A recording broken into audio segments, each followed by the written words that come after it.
je suis Soumeya Elhad, une enseignante du français, siècle qualifiant, lycée Tanmiya, de niveau des troncs communs lettres, la direction de l'Ayoun, l'académie de l'Ayoun Sakhir Haba. Maintenant, aujourd'hui, on va découvrir ensemble la situation finale du chevalier double. C'est l'extrait cadre de Olive Hubofer jusqu'à la fin. On va faire premièrement une lecture magistrale. D'accord? Alors, Olive Hubofer est beauté. Il ne put seulement parvenir à baisser le petit doigt rose de la main de Brenda. Il s'en alla fort, mécontent et résolu à combattre le chevalier à l'étoile rouge s'il pouvait le rencontrer. Malgré l'accueil sévère de Brenda, Olive reprit le lendemain la route du château à Tourelle en forme de poivrière. Les amoureux ne se rebutent pas aisément. Tout en cheminant, ils se disaient « Brenda sans doute est folle. Et que veut-elle dire avec son chevalier à l'étoile rouge ?» Alors, continuez la lecture chez vous. Alors, parmi les objectifs, on a deux objectifs pour cette séance. Le premier objectif, c'est identifier la situation finale de la nouvelle. Le deuxième, c'est dégager la moralité, ou plutôt les moralités de la nouvelle. Alors, premièrement, on va commencer par l'identification du texte. Alors, l'identification du texte, on va bien sûr saisir le genre. Le genre, c'est une nouvelle fantastique. C'est une nouvelle fantastique.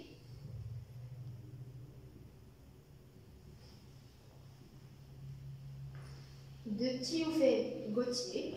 Alors, le titre et les narratifs, parce que le narrateur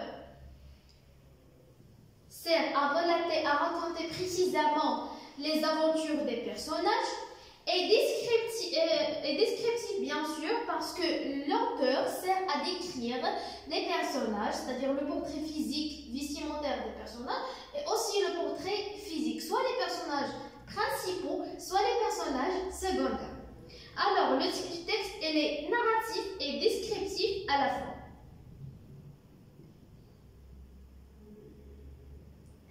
Et comme vous savez que la narration est toujours à la service de la description. L'auteur, c'est Théophile Gautier.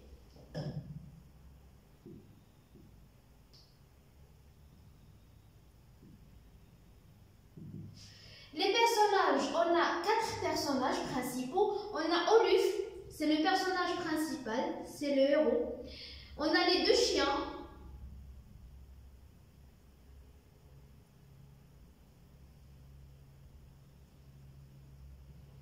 On a Brenda.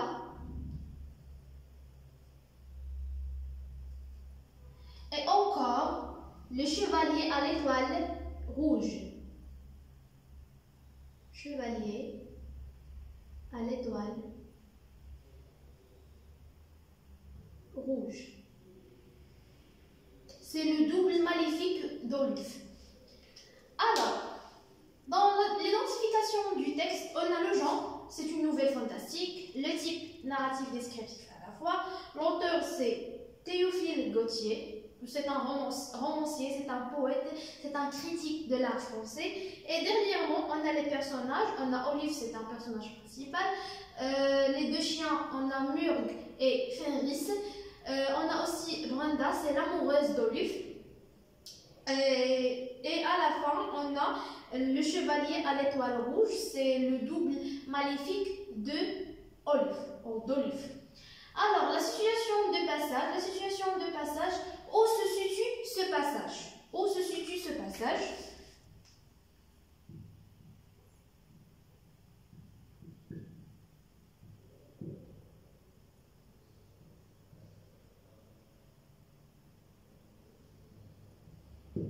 Alors, situer le passage par rapport à ce qui précède. Alors, le passage, c'est le dernier extrait de la nouvelle fantastique Le Chevalier Double, se situe bien sûr après la rencontre amoureuse avec Brenda. c'est après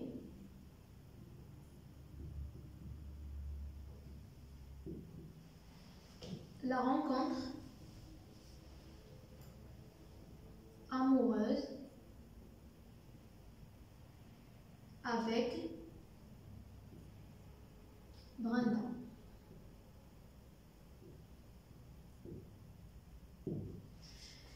Le personnage principal Oluf croise à sa double personnalité. C'est le chevalier à l'étoile rouge. D'accord? Oluf croise à sa double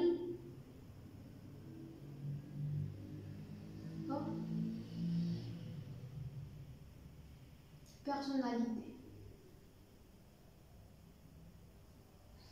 Bon, d'accord.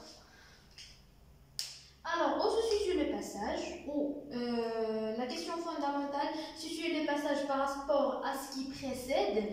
Le passage se situe après la rencontre amoureuse avec Brenda. C'est la jeune châtelaine qui va épouser Oluf. Et Oluf croise à sa double personnalité. D'accord? C'est le conflit entre Oluf et l'étoile et le chevalier à l'étoile rouge. Les hypothèses de lecture. Après avoir lu le passage, on va formuler ensemble les hypothèses de lecture. L'une pour confirmer et l'autre pour infirmer. D'accord? On va au maximum formuler 2 hypothèses. Alors, la première hypothèse, peut-être l'auteur va parler du conflit ou du combat entre les 2 chevaliers. Le combat entre les 2 chevaliers. Et peut-être l'auteur va parler de la moralité ou de la moralité, d'une seule moralité ou de plusieurs moralités à la fin de ce passage. Alors les moralités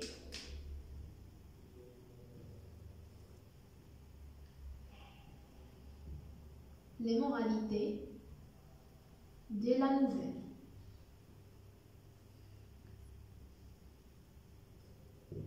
D'accord? Maintenant, on va passer aux axes de lecture. L'analyse des axes ou le traitement des axes ou les axes de lecture, comme vous voulez. Alors, les axes de lecture, on a 2 axes.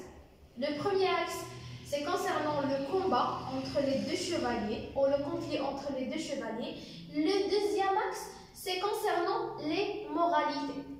D'accord? Alors,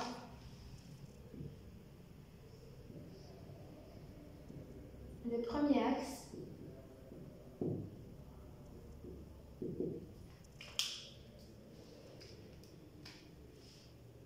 concernant le combat, le conflit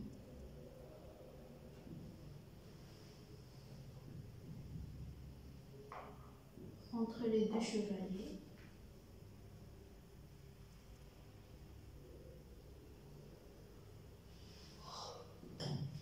Le deuxième axe, c'est concernant les moralités, d'accord? Concernant les moralités de la nouvelle, la leçon, la morale, comme vous voulez. Alors, le deuxième axe.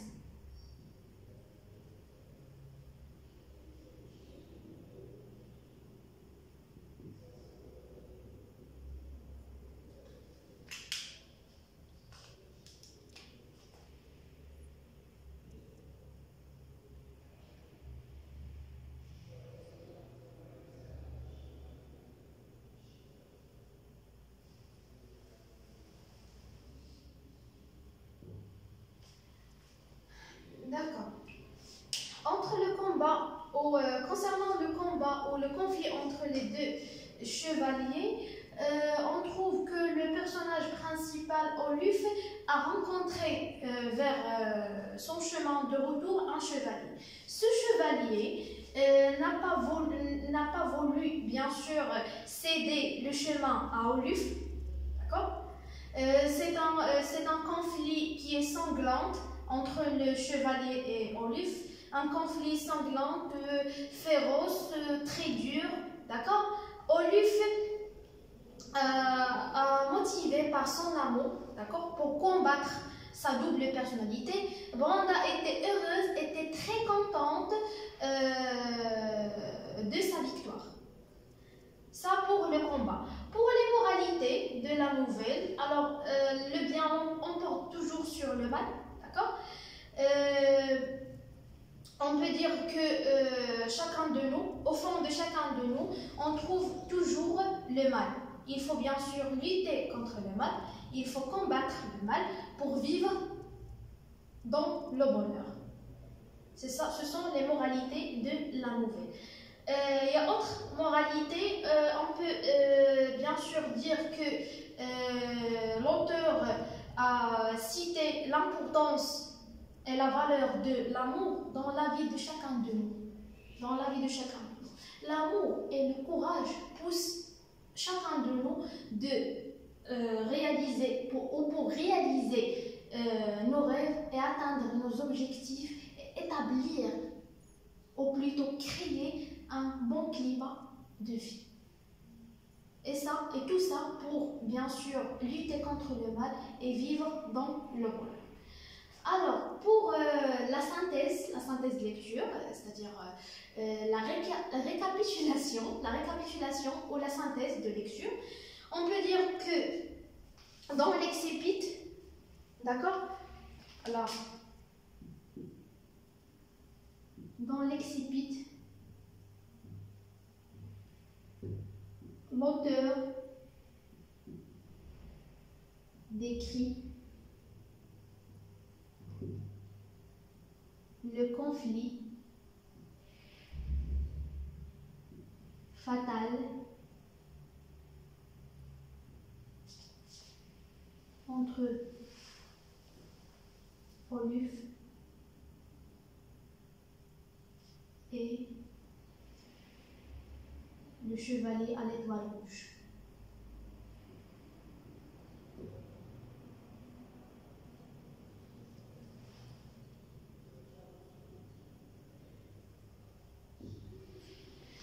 À la fin, Oluf a réussi bien sûr de combattre son double personnalité. Bien sûr, elle a rendu sa vie plus heureuse et plus pleine de joie. Aussi, à la fin de ce passage, l'auteur donne des conseils aux jeunes femmes de ne pas jeter le doigt sur les maîtres chanteurs. Des conseils aux jeunes filles de ne fier pas qu'à l'étoile verte. C'est une mise en garde contre les paroles doucereuses des séducteurs. Et elle a donné aussi des conseils aux jeunes hommes de combattre le mal parce que, comme on a déjà dit, à l'intérieur ou au fond de chacun de nous, il y a un mal. Et il faut lutter contre ce mal et combattre le mal. Alors, merci pour votre attention et j'espère que vous avez bien compris cette leçon ou cette activité de lecture. Merci.